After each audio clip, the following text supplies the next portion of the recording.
Let's learn how to divide the number 905 by 5 using the long division method. Consider the first digit 9. We know that 5 times 1 is 5. Subtract from 9, we get 4. Now as 4 is less than 5, so we will bring down this 0 here.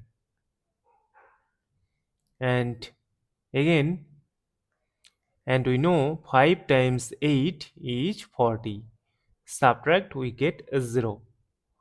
Now as 0 is less than 5, that is why we will bring down this adjacent 5 here. But we will remove this 0 because there is no meaning of zeros on the left. So remove this 0.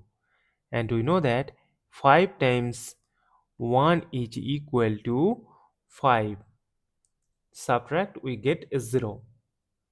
As we have got the number 0 and we have no number to bring down here, so we will stop. Therefore, 905 divided by 5 is equal to 181. And this is our final answer. Thank you for watching. Please like, share and comment on the video. Also do subscribe the channel.